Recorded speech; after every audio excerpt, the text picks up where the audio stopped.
بسم الله الرحمن الرحيم.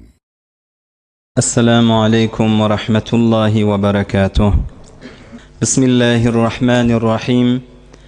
الحمد لله رب العالمين، وأفضل الصلاة وأتم التسليم على سيد المرسلين محمد المبعوث رحمة للعالمين، وعلى آله وصحبه أجمعين، وعلى من اتبعهم بإحسان إلى يوم الدين. أما بعد، أعوذ بالله من الشيطان الرجيم.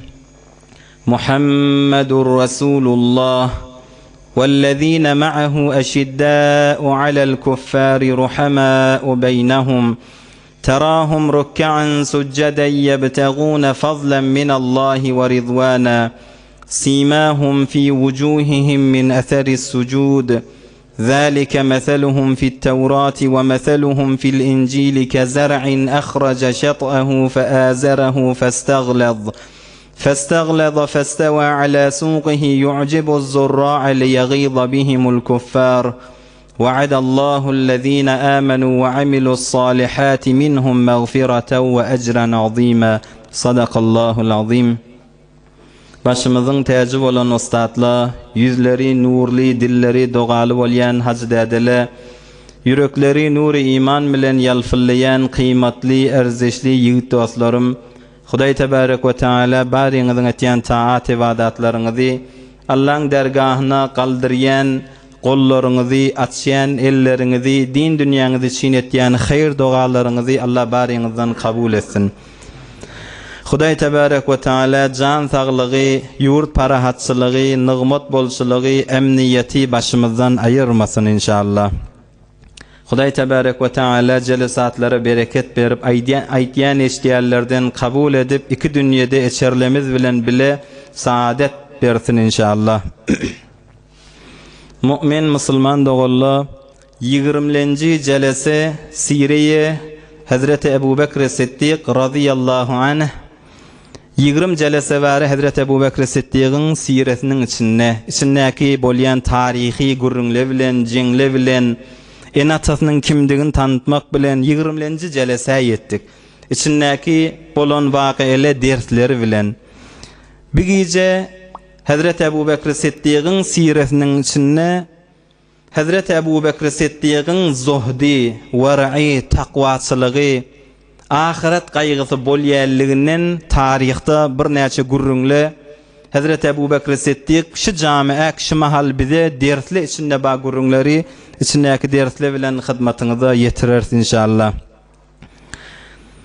Hazreti Ebu Bekir Siddiq bir vakta bir hayatı giriptir. Bir hayata, bir bağlı hayatın içine giriye. Bir kuşşağız uçupçık anri konup, böküp uçup bäri konup şehittirip yörenna. Hazreti Ebu Bekir Siddiq aydıptır. Ma en'ameke ya tayr. Ey sen nagat gönenin, sen nagat nığmat berlen, sen nagat saadetli ey kuş deyiptir. Te'kulu ve teşreb, iyen, içyen, uçyen beylek şeylek. Ve leyse aleyke hisab. Sen boynuna kıyamet diyen zat yok sana.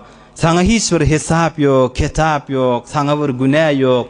Ey gönünen kuş, kaşki men sen yerine bolsettim da deyiptir. Hazreti Ebu Bekir Siddiq, Resulullah Aleyhisselam'ın yanındaki şu ümmetin inki afdali, cennet bilen buğuşlanan Ebu Bekir Siddiq hesabın gaygıtya. Hesabın gaygıtya. Sen gönünen kuş, sen hesap yok, kitap yok, keyif edip iyen, içyen, uçyen, hesap başında sen yok. Kaşke Ebu Bekir Siddiq sen yerine bolsattı da diye. Bilen gaygısı ahiretmiştik yaş dostlar. Bilen gaygısı ahiret. Yani bir dünya kısmeti de ahiret hesabın gaygıtı. Ama ağlab bizim gaygımız, hemmimiz, fikrimiz, zikrimiz dünya olan zamana. Ondan sonra gaygısı dünya olanın dünya yal gaygısı olur değil ya da. Gaygımız dünya olansan dünya yal gaygılı da bizim başımızda bağda. Hazreti Ebu Bekir Siddiq sen gönenen kuş deyiptir. Ya bir vakta Hazreti Ebu Bekir Siddiq'ın var'i varada, takvalığı, zuhdu varada Hazreti Ömer Faruk radıyallahu anh Ebu Bekir Siddiq'e giriptir, öyne barıptır. Görüptir Ebu Bekir Siddiq şu dilin tutaqadan dilin çekyen bolmaly Ebu Bekir Siddiq. Dilin tutaqadan barmaklary bilen şun soğuracak bolýan bolmaly, çekip duran bolmaly Ebu Bekir Siddiq. Hazret Ömer aýdypdyr: "Meh, yagfirullahu lek." Hey näme etýän hey Ebu Bekir Siddiq? Allah sen günahın geçsin. Näme dilin edip çekişiň da näme dipdir? Hazret Ebu Bekir Siddiq: "Hada awradani al-mawarid." Tamam meni näme dertlere sokýan şu dillem şu diýakydan dilini çekýän bolmaly.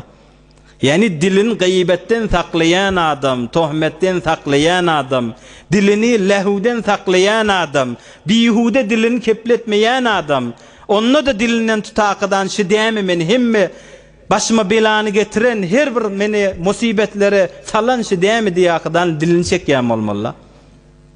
Ağzımızda rahatça kepleyen kefimizde fikredemizak bula zohtunu öden Ebu Bekir Siddiq'in Hazreti Ali radıyallahu anh aytiye şu dil varada, söz varada aytiyen zadımıza dikkat edeyin yaş dostlar. El kelamu fi vathaqika ma lam tetekellem. Kep diyenin, kelam diyenin sana bağılır, sen esirindir madami ki keplemesen. Keplemeyen zadın ağzında sen esirin bol, bağlı bol tuda. Fe iza tekellemte bih sirte fi vathaqih. Her wagt kepledin mi ağzından çıktı mı? Yalnız bolsa sen şoň esir da wah aýtmalymışdyk. 20 ýyl üstünden geçýär. Kaşke şoň şota da aýtmasam da. Ağzından çıkmaka sen esirindir. Ağzından çıktı mı? Seninni kesin esirdirsin. Kepleyen zadyňyza dikkat edin diýmişdik Hazreti Ali. Hazreti Ebu Bekir Siddiq görüpdir Hazreti Ömer dilini çekip duran bolmaly. Hemme meni musibetler başıma getiren işi däme diýip. Ya Hazreti Ebu Bekir Siddiq aýtýanmışdyk. Hudaý Taala wa'desini wa'idini. Yani Hudaý Taala rahmetini, azabyny madam ikisini bile getirýär. Hudaýyň azaby i'lemu ennallaha şedidul iqabi ve ennallaha gafurur rahim. Ey adamlar bilin Allah'ın azabı güýçlidir. Ey adamlar bilin Allah beter rahimli günän geçýän Hudaýdyr. İkisini bile getirýärligi Hudaý hem bende dünyada yaşap ýöke gorkulu bolup dursun bir tarafy. Bir tarafynda da umydy bolup dursun ýakydan Hudaý Taala ikisini bile getiripdir diýmişdik. Hazrat Ebu Bekir Siddiq. Men eger cennete giren bolsam diýipdir. Hazrat Ebu Bekir Siddiq radıyallahu anh. Men bir ayağım cennete salan bolsam, bir ayağım häzir daşarda duran bolsa, häzir de men cahille gowunum diýipdir. Häzir de men cennete girdim, indi başymdan hemme zat geçdi diýakydan emin bolmaryn, emniyetde özüm ihsas etmerin. Bir ayağım cennete salygyl bolsa da men häzir özüm emniyetde görmerin, madam ki bir ayağımda cennete salmasam diýipdir. Ondan berde musulman adam gorkulu bolup durmalylar Hudaýdan. Umydyň da özmellädir, emma gorkyň da bolup durmalylar. Bir ayağım cennette bolsa da o bir ayağım girmese, häzir gorky menne bolup durar diýipdir Hazrat Ebu Bekir Siddiq. Afzal ummet bolan adam, cennet bilen buýşlanan adam. Namaz ýok, dehret ýok, gıybet ba, tohmet ba, haramın izinde gezmek ba, haramlara bulaşmak ba, haram yemek ba, haram içmek ba. Yine ay ağzını doldurakıdan keplenye Hudaý geçer bu zatlary. Hudaý men namazyma ihtiýaçy barmy? Sen nämen gurrun etip ýöňiz? Hazrat Ebu Bekir Siddiq cennete bir ayağım salan bolsam da o bir ayağım häzir girmese gorkuda bolaryn diýipdir. Cennet bilen ne buýşlanan adam, ne namaz ba, ne dehret ba, gıybetten doli dil, haramdan doli, haramın ýerinde gezmek ba, ay yine de Hudaý geçer, bizire kıyın tutup ýörmellädir. Adam umydyň da bolmalydyr, emma Ebu Bekir Siddiq Hudaýyň gaharyndan gorkmalygyny, cennete bir ayağım salan bolsam da gorkuda bolaryn diýipdir. Adam ýagşy jaýda gezýärligini allanmaly da. Adam men ay gaw ýerde men ýaşaýan, gawlaň arasynda men bolýan diýip adam allanyp bolmaýar ýaş dostlar. Hudaýdan diläp durmaly. Hudaýa meni fitnek düşürmäber. Hudaýa men allanamaýyn. Cennetten gawjaý ýokdy. Hazrat Adem cennetten nada çykarly da. Cennetten gaw ýer barmy? Hazrat Adem cennetten nada çykarly. Adam men gaw ýerde diýakydan allanmaly. Hazreti Ebu Bekir Siddiq şu dersi veriyor bize. Hazır cennete girilmese bärde adam emniyette de. Hudaýa umydyn bolup durmaly. Emma gorkyň da bir tarapda bolup durmaly. Hazreti Ebu Bekir Siddiq şeýle aýtýarmyşdyk. Hazreti Ebu Bekir Siddiq radıyallahu anh hilafeti boyun alan wagtynda Resulullah aleyhisselam dünýeden vefat edenden soňra Hazreti Ebu Bekir Siddiq deslap halife bolup ertir daň atyrypdyr. Şun halife bolup erti daňdan erti sop wagtda Hazreti Ebu Bekir Siddiq odal tijaret işlenseň parçalaryny bir näçe parçalar alaqadany halife bolanyň ertirwin Ebu Bekir Siddiq tijarete barýarmyş. Bazara garşyn marya. Boyunna gerdende bir näçe parçany oklaqadany.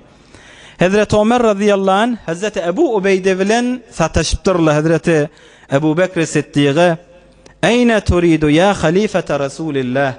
Ey Resulullah'ın yerine oturan Resulullah'ın halifesi aleyhissalatu vesselam nirak baryan barşın nirak dipdirler. Hazreti Ebu Bekir Siddiq aýdypdyr men bazara baryan dipdir. Olay dipdirler. Tesna'u mâzâ bazarda da nämişiň ma sen? Wa qad wallayta emrel muslimin sen musulmanlyň emiri boldun, sen halife boldun, musulmanlyň işlerini boyun alan adam boldun. Bazarda da nämişiň ma sen dipdirler. Bu musulmanlyň başy bolup durup derdi wadyr, işi wadyr, sana gelerler. Sen bazarda nämişiň ma? Hazreti Ebu Bekir Siddiq halal kesbiňi nege diýmişdik. Ha men de eserim ma, men eserim näme deýin dipdir.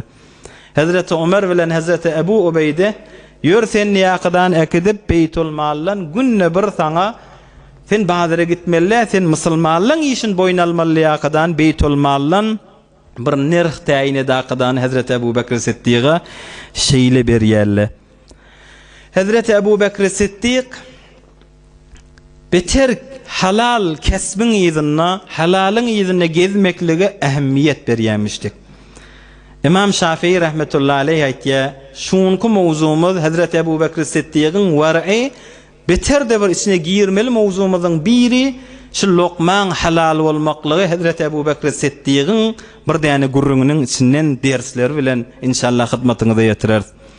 İmam Şafii rahmetullahi aleyh Şafii mezhebiň başy Gazze'de dünýäge gelýär. Bu Gazze bu matby bolup duran ýagdaýy bu musulmanlar 40 000 45 000 musulman dogullamyz şehit bolup durmaklygy Gazze bir mübarek jaý. Gazze bir İmam Şafii'ň dünýäge gelen jaýmyşdyk. İmam Şafii rahmetullahi aleyh ilmdan sirim döwrekleri sefere gitýär. Emma döwrekde gezip ýören wagtynda İmam Şafii goşgy goşýarmyşdyk şu Gazze barada. İmam Şafii'ň dünýäge gelip gadam gasapdallary. Ve inni mushtaqun ila ardi Gazze. Men şu Gazzeň ýurdine ýerlerini beter iştiýagym ma diýmişdik İmam Şafii rahmetullahi aleyh. Ve in khanani ba'da teferrugi kitmani sakallahu ardan law zafirtu bi turbiha kahaltu bihi min şiddeti şawqi ajfani. Ey men şu Gazzeň ýurtlaryna da barsam, şoň topraklaryň gumlaryň alaqadan bir gözüme sorma daqadan çekjek da diýmişdik. Emma ilmiň ýerinde döwreklerde men gezip ýön. Ýogsam ýüregim ol Gazze'de şowgy, ol oglanlygym geçiren ýerlemde diýmişdik. Hudaý Taala bu Gazze'ni biz Sehyunistiň elinden, biz zalimlaryň elinden, musulmanlaryň başyna musallat bolup duralaryň elinden goryp ýene alemi İslam'a ewirip bersin Hudaý Taala inşallah. İmam Şafii'ň gadamgallary. İmam Şafii rahmetullahi aleyh aýtýar: "El hayru fi khamsa." Hayr 5 dadyň içinde nedir dipdir İmam Gazali. Gınan nefs. Biri adamın nefsi baý bolmaklygy, yani qanaati bolmaklygy. Resulullah aleyhisselam doga etýärmişdi. Allahümme inni es'elukel huda ve't-tuqa vel-afaf vel-gina. Hudaýa men ýüregim baý bolsun diýip Resulullah aleyhisselam doga etýärmişdi.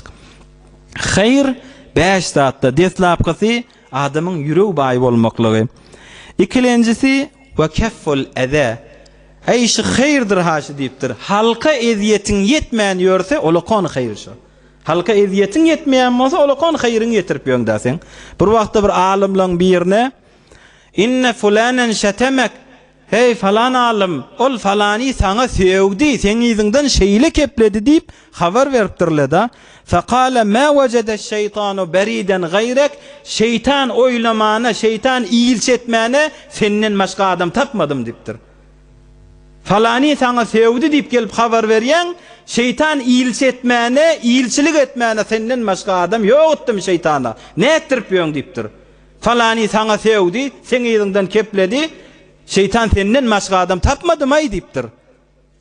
Eziyet bir diyse de gelip şonu haber vermeğin özü yürek ağırtmak eziyet da. Hayrın özü halktan eziyetin çekmeğin özü olokon zat. Hazreti Firdevsi nagat avadan aytye, zeruze guzerkerden endişe kon, perestiden daatger pişe kon, beters az Xuda ve meyazar kes, reh restegari hemin est o bes. Ay Xudaydan kork, Xudayın ibadetin ne bol? Xudaydan korkup hiç bir adama eziyet berme, restegarlık yol, gönünmek yol, saadet yol şidir, başka zadın ezine gezip berme diptir. Şahalka eziyetin yetmeyen olsa, olokon hayri yetirip gördüğün da.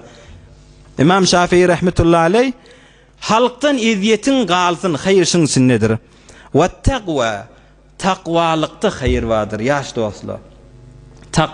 Takvalık neyme?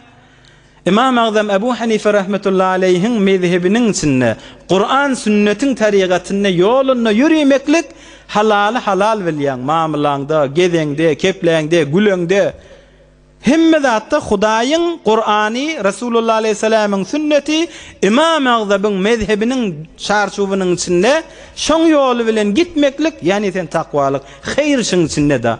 Ayşi öz mezhebimizde haram zatla halal zatla, Kur'an sünnet bilen belli olan zatla, mezhep başlangaydan zatları şın içinde gönenmek battır. Ol İmam Azam rahmetullahi aleyh bizim mezhep başımızın düzeni bide. Bizim mezhebimiz mezheplen kamilsi. İmam Azam bizim başımız.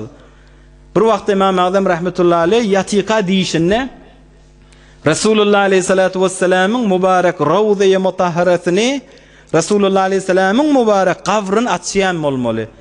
İmam Azam hofuğup turuptur. Ey Xudaya bir neyme deyiş, bunu kime aydıp olacak? Bir nagat teleke zat, görmeyene teleke zat. Bunu nezire men aydın, kimden soramalı? Şu vaqtta İbn Sirin deyiş yormana, beter ökte alim, ma'ruf alim, adını kâni işleyeniniz, İmam Azam şoňa barıptır. Barıp özün tanıttırsa, birden deyiş biderek bolsa, beter biderek ýagdaý boljak. İmam Azam rahmetullahi aleyh özün tanıtmanı kellesine bir örtaqıdan İbn Sirin'in yanına varıptır. Hey ötena sen bir diş gördüm. Resulullah aleyhisselam'ın mübarek ravzasını ne bişetyen, şonu açyan diptir. Şın tabiri ne molya diptir. İbn Sirin'in yüzün gören ak. Hey adam bir dişi göryen adam İmam Azam olmasa başka adam bir dişi görmeli diptir. Hey adam sen kim bolyan men şu dişi gördüm diyen. Bir diş fakat İmam Azam ýaly adam görmese başka adam görüp başarjak. Sen kim bolyan yüzüňi aç diýipdir. İmam Azam yüzüni açypdyr. Men İmam Azam şoň ýorgudy näme? Maňa aýtsana şonu haýyrmy biderekmi gawdatmy? Ola edipdir bir dişiň beter mübarek zat. Resulullah aleyhisselam'ın mübarek kabryny nebşet ýerligin Resulullah aleyhisselam'ın tamam sünnetlerini açyp diýdik edaqydan halal harama şeriat düzjekligin diýipdir. Bir biderek zatda, bir qawzat dipdir. Sen tamam Resulullah aleyhisselam'ın kabryny nebşet ýerligin sünnetlerini diýdim edip açyp gözüňden geçirakydany mezhep edip düzjekligin dipdir. Sen men gaýga derlik ýazatda beter gawdy iş dipdir. Ol İmam Azam'ın mezhebine takwalyň. İmam Azam 12 ýaşyndaky mulhitleri, Huda ýok diýerler musulman etipdir İmam Azam. 12 ýaşynda Ustady Hammadyň şagirdi bolup gezipdir. Hazreti Hammad rahmetullahi aleyhin 12 ýaşyndaky şagirtçiligi bar İmam Azam. Bir gece diş görüpdir. Bir olukon bağ, miwolap duran bağ wa bir bağın etegine, awadan miwol bağın etegine bir doňuz gezip ýören bolmaly. Birden şol bağdan bir şaka gofaqadany ýanky doňuzyň başyna kellesine degýe, şol birden doňuzyň halet üýtgaqydan bir ýagşy adama tebdil bolupdyr. İmam Azam turýa 12 ýaşyndaky oglan gelýe Hammad ustadyna aýtjak bolup, "Şu diýişiň ýorgudy näme bolmaly?" Gelipdir ustady bir gaýgyda bolmaly. Narahat bolup oturan, fikri çümüp oturan Hazreti Hammad rahmetullahi aleyh. İmam Azam 1000 ýagdaýyň göraqydan öz aýtjagy ýadyndan çykypdyr. Onda näme bolupdy ey ustad? Hazreti Hammad aýdypdyr. Şäherde bir tofar mulhitli Hudaý ýok diýip ýören kafirler, Hudaýyň wujuduna inanmaýan adamlar. Hiç zamanada bazat diýilýär, ozalla bamyşkawy. Ýönüni ady ýetgäp ilhady novin bolupdyr da, fakat Hazreti Hammad aýdypdyr, şumat mulhitli üýşip musulmanlary bir ulukon fitne oklapdylar. Musulmanlaryň ýol dogurda, Hudaý diýen zat ýok, sizi oýnap ýörle bila diýakydany tamam musulmanlaryň efkarlaryny, fikirlerini ýetgedip ýörle. Maňa da ulukon munazarak çagyrypdylar. Musulmanlaryň ýükü menne bolupdy. Men eger barasam, zäf menden görnäse, alemi İslam ulukon hatara düşjek. Näme etseň bilmän otynypdyr. Imam Azam aýtdyr, gaýyk edip ýörme sen ustad. Sen gaýyk etme, men özüm gideýin. Sen näzire gitjek? Imam Azam aýtdyr, 12 ýaşyndaky oglan. Men gideýin gaýtam diýipdir. Men barsam, eger olar ýeňasam, ulukon alemi İslam'a bir gurur getirjek. 12 ýaşyndaky oglan mulhitleň öňünde durdy diýakadan. Bir wagtda Hudaý etmän ýeňil asam da hiç utanç ýok, biýawreýçilik ýok. Ay adamlar aýtsak 12 ýaşyndaky oglan bilen munazara etipdir dawy diýiljek. Sen hiç gaýyk etme. Hazreti Hammad dogry aýtýan sen nepdir. Doga edip Hazreti İmam Azam rahmetullahi aleyh iýberýär. 12 ýaşyndaky oglan barýa mulhitli bilen tamam musulmanlar olaň afkaryny giderli oturanna. Ýanky mulhitli Hudaýa inanmaýan kafirler sorapdyr. Hudaý biz görmeýän zadymyza da inanmaýas diýipdirler. İmam Azam Kur'an'dan ayet okypdyr. Ve huve yudrikul absar. Gözli Hudaý görmeýär, emma Hudaý görýär bizleri. Ola aýdypdyrlar biz Kur'ana inanjakmy? Biz Kur'any inderen Hudaýa nauzubillah inanamyzak.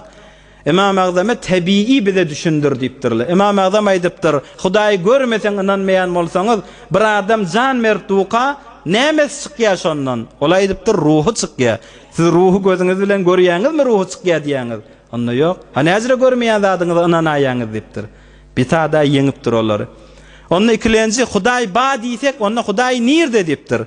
Onda birden ýagtylanýa, bir ýagtylyk aleme düşýär, bir otaga ýagtylyk düşýär. Şo nuruň asli nirde? O belli de hemme ýerde nur perakende. Allahu nurus semawati wal ard. Yer göň nuru Allah. Allah hemme ýerde diýipdir. İmam Azam rahmetullahi aleyh. Onda üçüncü sonra ola sorapdyr. Onda jin şeytanly otdan niýäňiz? Jin şeytanly otdan bolsa, näzire Hudaý Taala kıyamatda cehennemiň odu bilen bu odu azap berip injitmaly boljak zatmy diýipdir. Imam Azam aýdypdyr, hemme zada siz tabiat bilen düşündir diýdiňiz. Munna tabiatyň üstü bilen size düşündirmeli bolýar. Hawa diýipdir. Ýani Imam Azam rahmetullahi aleyh bir yımrığa sığacak bir tersek duran bolmaly, gatyqum şon alakadan ýankyň süýür defesinde gurupdyr da. Omola adam gyýgyrypdyr, näme etdiň bolýar? Injidyňmi sen diýipdir. Hawa injidym. Sen nämeden yaradylyň? Hukumdan yaradylym. Näzire hukum sen injidaýa diýipdir. Hukum näzire sen injitýär? Gum bilen yaradylan gumy injitýän Hudaý ot bilen ot injitman biler diýipdir. Ýanky mulhid adam sen osadyň nirde diýipdir. Men iki diýde çök hakydan baryp şägirçilik etjek. Şoňa diýakydany musulman bolupdyr. 12 ýaşyndaky Imam Azam musulman etdi. Imam Azam ol gören diýişmätdi, bir awodan bag eteginde bir doňuz we birden bir şahazyk doňuzyň başynda degýe, o da bir ýagşy adama tebdil bolýan şi diýişde. Ostada bir miwe berip duran bag, ol etegindäki gezip ýörenne garalyp duran şol mulhid adam, kafir adam doňuz ýaly ol eteginde gezip ýör. Bir şahazykda gaçyp degýärligimiň başyna Imam Azam 12 ýaşyndaky şahazyk gelakydany meni gawa adam, ýagşy adama tebdil etýärlik. Takwalyk Imam Azamyň mezhebine gezmek, şo zere bir baş bolan adam. İmam Şafii rahmetullahi aleyhiň aýtýany, "Hayr bir ýürek baýlykdadyr, biri halka ediyeti çekinmeklikdedir, o birisi takwalykdadyr." Dördülenci vesiqatu billah. Inamyň Allah'a bolmaly. Hey hemme zatda Allah wadyr. Allah bolsa bolar. Emme şoň 5-lenji şu mowzumyzda degişli halal kesbiň içinde wadyr. Yani hayr halal kesbiň içinde ýaş dostlar. Hazreti Sofallah Yarişan halal kesb barada, halal lokma barada nagt awadan aýtýar. Göňül hak feyzige bolsun diseň çak ki awwal mertebe halkyň nykıl pak. şu yüreğin Allah'ın rahmetine açık bolsun diysen, deslap şu halgın kıl pak, şu halgını lokmanı pak ettiptir. İyiyen zadın pak bolsun, te yüreğin Hudaýyň rahmetine açılsın. Yeme zerre haram ağaçta nandan, bolar çahi necis bir qatra qandan. Naqad odan aýtdy. Yeme zerre haram ağaçta nandan, birçi zerre de haram goşulanmasa, şol çörekden iyme. Näme dip? Bolar çahi necis bir qatra qandan. Bir qoy birçi qatra qan bilen necis bolar. Seňde wujudyňa birçi qatra haram gitse, wujudyň necis eder, haram eder. Biderek eder, ibadetin lezzetini ayırar. Birçi zerre bolsa da içine iyi verme. Kayo taat ke ol merdayı Rab'tir, yakin bil kuvveti lokma sebeptir. Haysi bir taat ki Allah şon kabul edip, Hudaý şondan razı bolýan taati, şol lokma kuvvet şoňa sebeptir. Yani iýän zadyň dogry bolsa Hudaý da şondan razı bolar. Qadim ulamalar naqat muňa ähmiýet berýärmişdik. Hemmemizin ehemmiyet vermeli zadymyz. Her zamanla ehemmiyet berilmeli zatçı. Yaş dostlar. Qarro ustadymyz Allah rahmet etsin, Saltan Madahun Tağsir. Hacca giden wagtynda Abdülcebbar ahun Tağsir aýtdy. Hacca gidenne Tağsir Saltan Madahun Tağsir talhany özü bilen bile ekidip, hurmacı ekidip, üzüm ekidi akydany hacda iýän zady kuwaty şu bolýarmyşdyk-da. Yani kullan öz ekidenje zatlary bilen naqad lokmak bula ehemmiyet berýärler. Ya Atajyk ahun Saltan Madahun Tağsir, Atajyk ahun Tağsir, Bayramgillahun Tağsir Kumüşdefe, bula Hiwa Bukharany gören adamlar. Atajyk ahun Tağsir bir arykda hojalarda agtyklary hüzreleri we hüzre ýördüp durlar. Ol buzorglar Tağsir Hiwada okuyan, tahsil eden. Öz ustady Ubeydullah Bezzazi Kuddise sirruh hacda arkasyna laqadany 7 geze käwen daşyndan tawaf edip aylan ahun näde. Öz ustadyny hacda arkasyna laqadany 7 geze tawaf edip aylapdyr. Atajyk ahun Tağsir bir wagtda Bayramgillahun Tağsir'e barýarmyşdy Kumüşdefek. Bayramgillahun Tağsir her heftede, her 2 hefteden barýanna. Arada burun Bayramgillahun Tağsir aýdypdyr Atajyk ahuna. Hey Atajyk ahun, sen inni bir Kumüşdefe bir tahallaryk sen kän gelme dipdir. Wah Bayramgilli näetdiň aýmyn dipdir pahyr. Wah Bayramgilli näme dip beýdedin? Ay onu batallar bir emes şöbhe lokmalara goşulyp barýar dipdir. Kän saýgyrjakka bolýarly. Sen bir arif adam, sen bir ewliya adam. Sen batallary kän gelme dipdir. O pahyr bolýar gitýär. Bir kefte üstünden geçipdir. Bayramgillahun Tağsir'in özü göresi gelýän bolmaly Atajyk ahun Tağsir'i. Afçan ahun Tağsir Allah rahmet etsin oğluna Bayramgillahun Tağsir aýdypdyr. İnerim dipdir. Ay jan oğul dipdir. Ataravan teýýarla bir Atajyk ahuny gideýille onu biz özümüz göresimiz geldi dedi ýaqydany gaýdyp 3 güllap şoň öýünde kitap agdaryp kitap gözläp mesele aýdy ýaqydany 3 gün mehmany bolup öwürlik gaýtdyk dip Afçan ahun Tağsir gurrun berýärmişdik. Görün azajyk şöbhe we ýerden gaçşak bolýarmışdyklar. Hazreti Ebu Bekr Siddiq şu kesbe halal barada enemiz Hazreti Aişe radıyallahu anha aýtdy. Hazreti Ebu Bekr Siddiq'in bir kulu varmıştık, bir hadim varmıştık. Hazreti Ebu Bekr Siddiq'in bir kulu bazara gidip, ticaret edip, muamele edip, bir zatçı kazanaqıdan gelýärmişdik. Hazreti Ebu Bekr Siddiq'ti günne şol getiren zadyny sorap iýenmişdik. Emme bir gün gelen wagtynda Hazreti Ebu Bekr Siddiq soramani fikri bir zada meşgullar, soraman agzynda salypdyr bir lokmany. Aham ol kulaýdypdyr ýanky hadimi Hazreti Ebu Bekr Siddiq'in Tedri ma hada? Ey Ebu Bekr Siddiq, soraman agzyna saladyň. Sen her gün gelemde soraýatdyň, şunu nerden gazandyň diýaqydan. Bu näme soramadyň? Bilýänmiş nämeden ey Ebu Bekr Siddiq dipdir. Hazrat Ebu Bekr Siddiq aýdypdyr: "Wa ma hu?" Näme bi dipdir? Meger nämesi wa şeýle aýtdyň dipdir. Ol hadim aýdypdyr: "Kuntu tekahhantu li insanin fil jahiliyye." Musulman bolmazymyzdan öňçe bir adama göz wagçylyk etdim, kahinçilik etdim. Bir porxançylyk etdim, kahinçilik etdim. Bir zenana batdy, bir rawayatda şeýle aýdylýar. Bir zenana batdy, aýten oglanyň boljak bolsa falan zady et diýipdir ýanky hadim. O zenana da şonu edenden soňra Oglan erkek oglan bolar diýip aýdypdyr. Erkek oglan bolandan soň ýanky zenana bir halwa bilen bir zat getiripdir da. Sen şu diýeniň bolla ha diýip. Bir de getirakadan Ebu Bekir Siddiq'in öwünde goýup, Hazreti Ebu Bekir Siddiq de bilmeýän ýankyny agyna salypdyr. O hadam aýdypdyr, men bir kahinçilik etdim diýipdir. Bir göz bagçylyk etdim, şondan alakadan getirdim. Özüm de kahinçilik, porkançylyk diýen zat bilemagitdim da ha diýipdir. Hazreti Ebu Bekir Siddiq uffillek, ay hilak boladın sen, ay dargadır. Kitte en tuhlikeni, meni tas hilak etýätdiň sen diýipdir. Näme diýip men getirakadan men öwümde goýýan diýipdir. Ay sana üff bolsun diýipdir. Näme diýip men beýtýän diýip barmagyny mübarek halgyny salakadan agyna salyp öwgüýip başlapdyr. Şonu çykarjak bolup. Öwgüýän bolmaly Hazreti Ebu Bekir Siddiq çykaryp başarmandyr. Suw getiriň maňa, suw getiriň diýip akadan suw içakadany gaýtadan barmagyny eltip öwgüýip şonu çykarypdyr. Ya näkil aýdypdyrlar, yerhamukallah kullu hada min ajli hadihi al-luqma. Hey faqaşy edip duran işin faqaşy bir lokmadan mı bilmänidin, sana müşkeli ýokdy kim? Hazreti Ebu Bekir Siddiq aýdypdyr. Şu lokma diýäňizmi diýipdir? Eger şu janymyň bahasyny tamam bolmaly bolsatdy, şu lokma çykjak bolsa men janym çykmaly bolsa janym çykarartym, şu lokmany agzymda içimden aýyrartym diýipdir. Biye öwgüýmek diýäňiz, janym bermeli bolsa janym bererdim, şu lokmany men çykarartym diýipdir. Men Rasulullah aleyhissalatu vesselam'den eşitdim, kullu cesedin nebete min suhtin fennaru awla biha. Haýsy bir innam, haýsy bir et haramdan önüp össe, oňa ot gelişi kildir, oňa ot wazypdyr diýip Rasulullah aleyhissalam aýtdy. Şonu eşitdim diýipdir. İçimde galyp et menden dörämasyn şu haramyň sübilen näkadan çykardym diýipdir. Ey subhanallah. Ýaş dostlarymyň nagat ders bar. Bir haramyň ýyzyna bir wagtda adam ýalňyşlyk bilen baran bolsa inşallah gürüň ahyrynda aýdar. Nagat ders bar. Hazreti Ebu Bekir Siddiq bir ýalňyşdy. Ýalňyşyny basym öwürlakydan şondan ýalňyşyn dogurulajak boldy. Ey nagat ders bar munda. Hökmen haram lokma işine gitmekde ha ýaş dostlar. Gözümiz ýalňyş ýa, elimiz ýalňyş ýa, dilimiz ýalňyş ýa.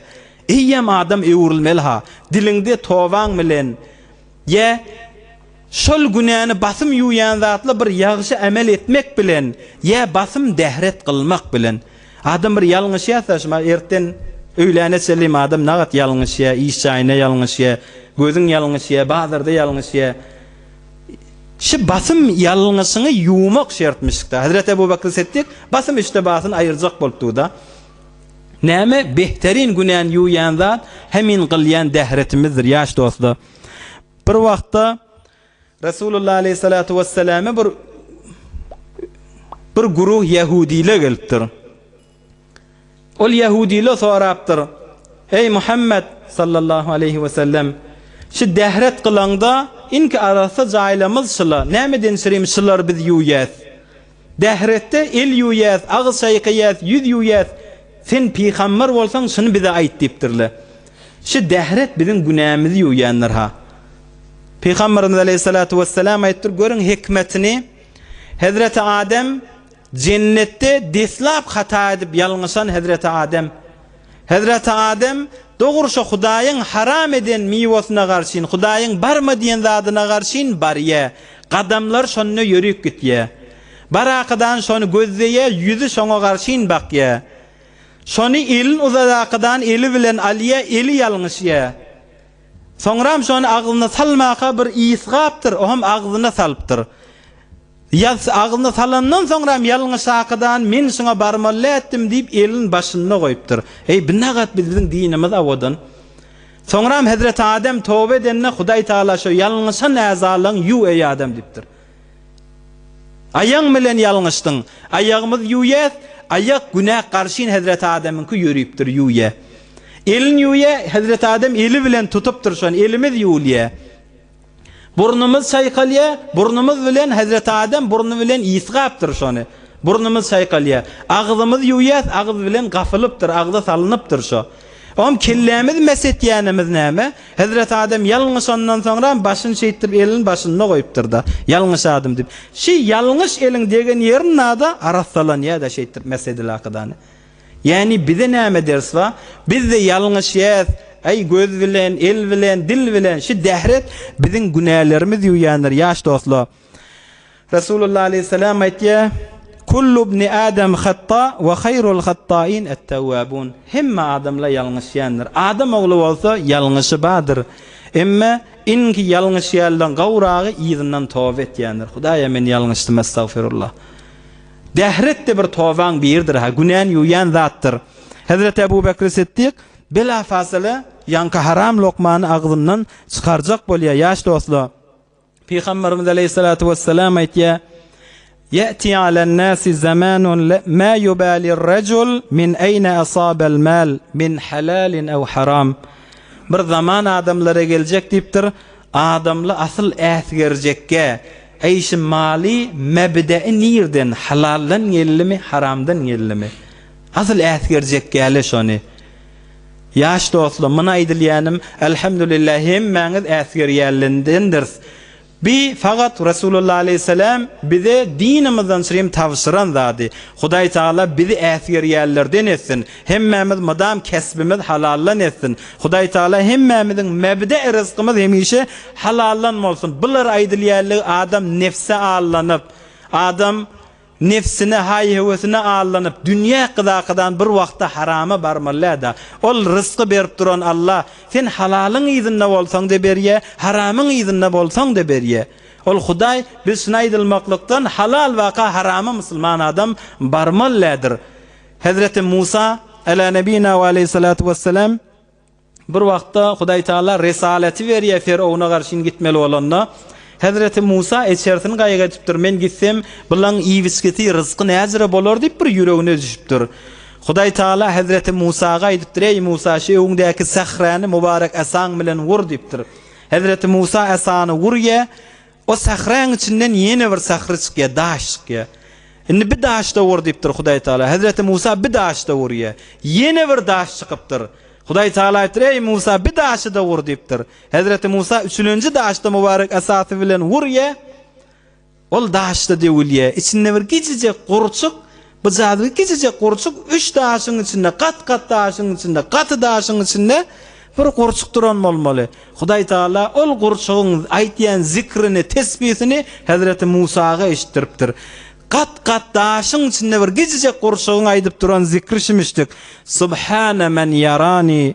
Pakdir ol Hudaý ki men kat daşyň içinde görüpdi. Ve yesma'u kelami.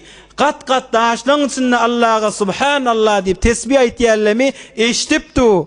Ve ya'rifu mekani. Men mekanım görünmeyen yerde bolsam da Hudaý men mekanım bilipdi.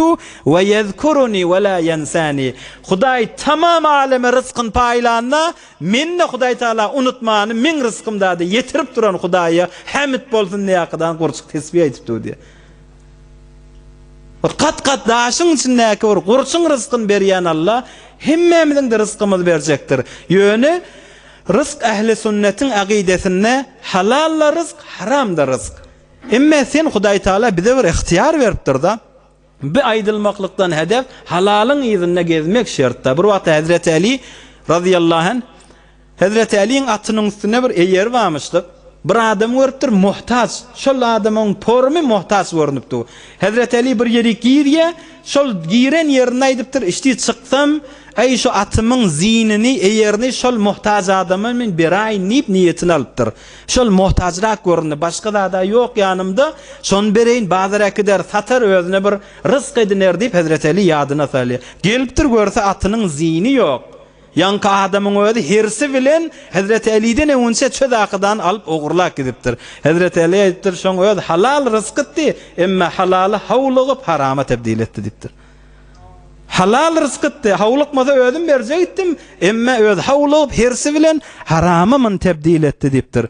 Pes lokma beter biziň dinimizde geçen ulamaly ähmiýet berýän zadydyr ýaş dostlar. İşin maşynda durýan, sen bir kefin ýörýär, sen bir imzaň ýörýär. Yani sen bir zady imza etmeseň ýörýmeye. Mına aýtýar fakat nasihatden süreyim. Yürekde iman ma bolsa, Muhammed peýgamber ananylýan bolsa, adam kulak asmaly bolar. Aleyhissalatu vesselam. Hazreti Abdullah ibn Amr diýen sahaba, "La'ana Rasulullah sallallahu aleyhi ve sellem er-raşi vel murteşi." Reşve alyan adamı, reşve beryan adamı Resulullah aleyhisselam mübarek ağzı bilen lanet etti diye Hazreti Abdullah ibn Amr diyen sahaba. Yani Muhammed Peygamber'in dili bilen lanet bolan zat şonu näzire adam içerisine getirmeli. Öz çağazıklarına savukta savuk degmäne dözmeýän, kızgınna kızgının eteginde yanmasın diýip dözmeýän. Näzire sen haramy oňaýly takydany bir ýüreginde iman ba adam şunu etmeli. Rızkın halalyny öz kesbiňma, aýlyňma, güllüjeňma, nämeden silim azajyk bir nefsiň ýerinde, hawaň ýerinde, hay bir adyna odallan ya. Zirmizi diýilýänler, şirini diýilýänler. Bir reşve dinimizde haram bolan zatdyr. Sesim eşdiýän ýaş mümin musulman dogully. Emma bir reşweň ähkamy käde wagtda adam mejbur bolýar, näzire soralýar, berseň bolýarmy, bermellämi? Reşweň hukmi alýan adama qat'an mutlaq haram. Yani alýan adama beş wejh dogurdy. Ol almaklyk haram bolýar. Emma berýän adama bir tefsiller dinimiz goýupdyr. Berýän adam eger şu reşwäni berip aňyr tarafa şunu vadar etdiýär ki nahaq zady men hakym etdiýse maňa da haram bolýar. Ýa şunu berýe zulm aňyr tarafa bolsun men peýdamy hukmetdi ýakydany berse ýa bir zady özüne çekjek bolakydan berse aňyr tarafa zulm bolup ýa aňyrda hakgory boljak bolsa berýäne de haram. Boşa Resulullah aleyhisselamyň laneti şuna bolýar. Emma berýän adam mecbur, çäresi ýok. Şunu bermese haky gidip barýar. O halatda bolsa inşallah berýän adam günahkar bolmar. Emma alýan adam günahkardyr. Bir wagtda ýalňyşa kadany eden bolsa, adam baran bolsa, nefsi aldanan bolsa, Allah'ın rahmet kafası giyindir. Hudaýa men bir wagtda ýalňyşadım, Hudaýa men nefsi aldanadım, Hudaýa men puly gyzadım, Hudaýa men günämi geçdi ýakydany dilesek, inşallah Allah günäleri geçer. Ya yeni bir däne şu lokma halal barada, ýaş dostlar, bir ilin honeri var, ilinde bir herfe var, ilinden bir gelýän ustaçylyk var, ilinden bir öňän bir işle var. Şuna Hazreti Davud Peygamber ilinin honerini Hudaýdan diläp alypdyr ha. Hazreti Davud Peygamber Hudaýa men ilmiň honeri bolsun ýakydan diläp alypdyr da. Peygamberimiz aleyhissalatu vesselam aýtdy: "Ma akala ahadun ta'aman qattu hayran min an ya'kula min amali yadayhi."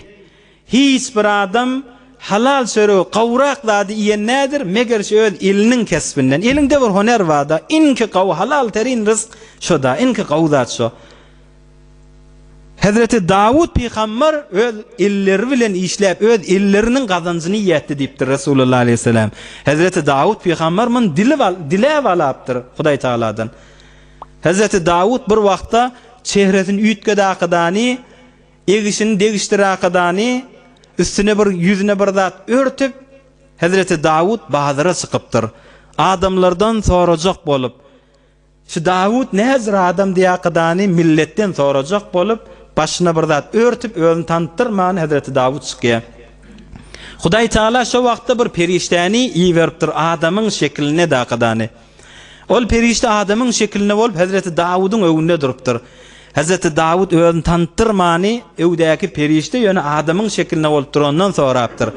Hey şu Davud Peygamber şu Davud näzir adamay diýip sorapdyr. Ol perişte aýdypdyr: "Ni'mal abd, neweýle gaw bende." Ýöne adamyň şekline bolup durda. "Neweýle gaw bende" diýipdir. "Beter gaw, ýagşy adam" diýipdir. Wagt şonu birçe zat bar, eger şo bolmasa onu beter kamil bolýardy diýipdir. Hazreti Davud öz şonu biljek bolup bardyr. Ho näme zat bar diýipdir. Ol adam şekline bolup duran perişte aýdypdyr: "Wagt Beytul Mallan ýa-da, kaşke öz iliniň bir honeri bolsa, iliniň çöregini ýite daşy" diýipdir. Hazreti Davud öwürlik gel, "Hudaýa men ilme bir herfe ber. Hudaýa men ilmiň bir gazanjy bolmana bar, maňa bir herfe ber" diýakydan dilänne Hudaý Taala san'ata ahengerin mertdir. Hazreti Davud ahengeri ýetýänmişdik. Bir Hudaýdan Hazreti Davudyň diläp alan zady, geçkari işleýän, bennaý işleýän, netjari işleýän, elinde bir honer bar. Sanap durmaydy. Elinde bir honer wa. Hudaýyň ulukon bir beren nygmaty şi. Şon dogurja bol. Hiç bir hokka hile bolmasyn. Hey bir tofar oglalla wa diýe, geçkari işleýäsip, başga bir ustan guran zadyny iki dakydan men işleýänim diýip kökezip, öz işleýän zatda de, emma men işleýänim şi diýip başga biriniňki kökezmek, bu bir musulmançylykdan näşe? Näzir adam lokma dakydan öýüne gitmeli. Ýaş mümin musulman dogalla. Be her hal Hazreti Ebu Bekir Siddik lokma barada görün nagat hassas durup nagat bir basım içinden çıkaracak bolýarmyşdyk. Hudaý Taala bizlere de halal lokma, halal kes mebde halaldan hemmemize nesip etsin inşallah. Adam bir wagtda ýalňyşyp harama baran bolsa, haram alan bolsa, haramy getiren bolsa, haramy utan bolsa, yine ýankaýtdy Hudaýyň toba gafsy hemişe açykdyr. Hudaýa men şonu ýalňyşdym, Hudaýa men bilmedim, ýaşlyk edipdir, nefse alanypdyr. Hudaýa men günäm geçdi ýakydan dilense, inşallah biz atlar Hudaý tebarek we taala öz fazly bilen geçer. Hop yine gawlykda gezeýlisek ýaş dostlar, adam şu zamanada fakat halal kesb, haram kesbiň üstünde daha. Gawu gezeýlisek ýagşyly bilen bolsaň, ay sen ýagşy adam bilen otursaň, ýagşyly bilen bolýan könül aýtýar da ýagşydan şerafet, yamandan kesafet. Yaman adam sen ýoldaşyň näzir bolsa adam şoňa görä bolup gitýändir. Mujalesetin ýagşyly bilen bolsa, ay sen beter bir dünýäk heris adamla bilen otursaň, adam deýni şolaýaly bolup gitýändir. Emma gawla bilen oturşmaklyk seni gawlardan etýändir. Gawla bilen bolsaň, gawlaň arasynda geçseň, seni kän zatlardan alyp galýandyr. Ahyrky jogurun bir ýadyňyzda çykarýaly. Ýagşy adamla ýagşylyň we sen ýagşylyga çekýärda. Täsmäde hun tagdir, Allah ýaşyny uzak etsin, bir wagtda baramyzda gurrun berýär. Bir adam getirdiler, bir ýaş ola korrak, hey sen sofy bolmaly, maňa kän aýdypdyrlar diýär-de. Görün ýagşy zatla seni ýagşylykda saklaýar-da. Hon bu adam aýtýan bolmaly, ay men sofyçylykda men saklap başarmaryn diýän bolmaly. Ay nä saklamany? Ay meneş madam agzymda agtykla we öýde, ay qyýkçyk, şuluk zat bolanna agzymda hey şu doňuzla diýip söwegen mennipdir. Hom sen sofy bolanda da bizir zatlar diýmeller diýe, ay menden gyn. Ýok, gel baba sen sofyçylyk saklamaly, sofyçylyk sen saklar. Sen o ýoly gireňde o sen kän zatlardan saklar diýip getiripdirler tagsyryň ýanyna. Ay bu sofy bolakadan inni gidipdir.